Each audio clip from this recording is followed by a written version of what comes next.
Europe. Bonjour Marion Lagardère. Bonjour Patrick, bonjour Julie, bonjour à tous. Dans la presse ce matin, on le disait, des visages d'enfants. Oui, des enfants venus du Honduras en une du New York Times. Deux petites filles qui attendent, les yeux hagards, collées à leur mère à la frontière mexicaine. La photo est signée John Moore, photojournaliste chez Getty Images et prix Pulitzer. John Moore, dont un autre cliché a fait le tour du monde ces derniers jours, celui d'une enfant de 2 ans en pleurs dans la nuit, regardant sa mère se faire fouiller par un policier américain. Je n'ai pris que quelques photos, raconte le photographe sur le site du Huffington Post, parce que moi-même, j'ai été submergée par l'émotion. Après 10 ans à photographier la vie de cette frontière, j'en ai vu beaucoup, mais là, c'est différent, dit-il, parce que je savais ce qui allait arriver, que les familles allaient être séparées, alors qu'eux n'en savaient absolument rien. Des photos et leur histoire, donc, que vous pouvez retrouver en français sur le site Huffington Post et en anglais sur le site photo de l'agence Getty. Alors ça se passe aux États-Unis, mais en une de l'Humanité, on trouve un autre visage d'enfant, un garçon Rohingya de 6 ans tout au plus, et ce titre, 68 millions de réfugiés, un défi pour l'humanité. L'ONU alerte sur ce nouveau record mondial. Et puis des enfants syriens dans la Croix qui attendent sagement avec leurs parents devant un poste frontière hongrois.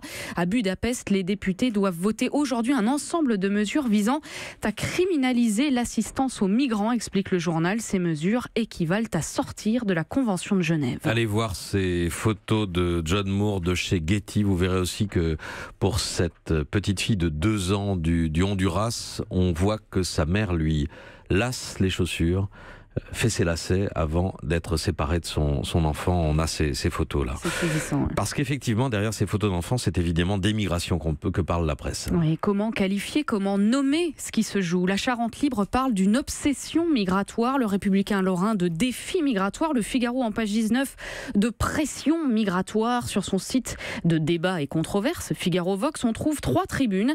La première pour dire que ce n'est pas aux ONG de dicter l'avenir du continent européen. La deuxième, arrêtons l'appel d'air. Et dans la troisième, un haut fonctionnaire anonyme explique que le peuple ressent ces débarquements de migrants comme insoutenables et qu'il est impossible de gouverner sans tenir compte de la vie des peuples. Et puis, il y a ceux qui disent stop.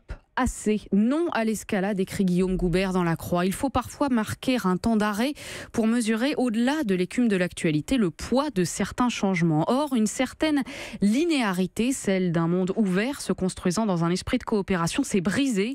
Tout se passe comme si certains responsables politiques ne se posaient plus la question de l'escalade. S'agissant des migrations, dit-il, l'inhumanité ne cherche même plus à se dissimuler. Jean-Michel Bretonnier dans La Voix du Nord met en garde contre le risque de grands renoncement à nos valeurs, parce que non, ce n'est pas de l'angélisme que de s'accrocher à certaines valeurs, ajoute Florence Chédotal dans La Montagne, ces valeurs qui font qu'une nation peut se regarder en face sans avoir honte, d'autant, explique le quotidien L'Opinion, que la situation est paradoxale. Le nombre de personnes tentant de gagner le continent européen a fortement diminué depuis 2 ans, écrit Raphaël Proust. 1 million de personnes en 2015 contre 40 000 au premier semestre 2018, d'après le HCR. Pourtant, pour la première fois, une même crise politique et identitaire touche tous les peuples européens en même temps, écrit Nicolas Bétou.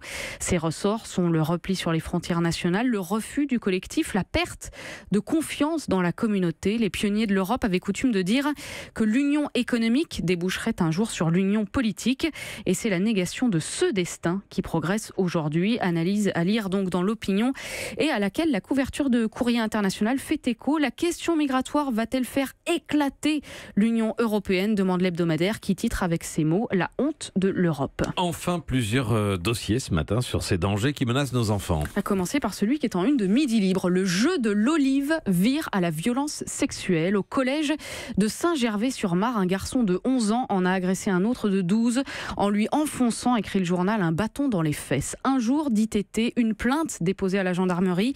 L'agresseur a été exclu, mais depuis, c'est bien la victime qui est raillée dans son collège. Ses parents envisagent même de déménager. C'est consternant et c'est à lire dans Midi Libre. Et puis les enfants encore en une du Figaro. Addiction aux écrans, les parents appellent à l'aide, titre le journal. Chaque semaine, les enfants de 1 à 6 ans passent 4h37 sur Internet.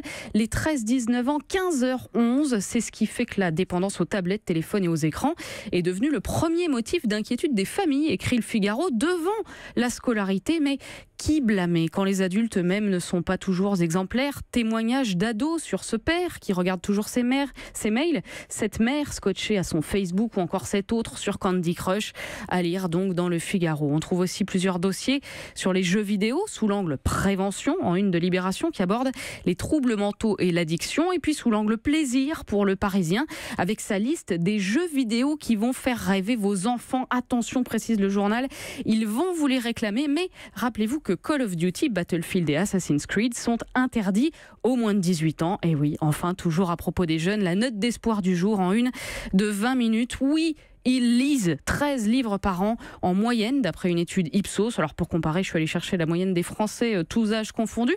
14 livres par an, d'après BVA, autrement dit, un de plus seulement que les jeunes. Ça devrait rassurer les plus pessimistes. Merci Marion Lagardère. Europe 1.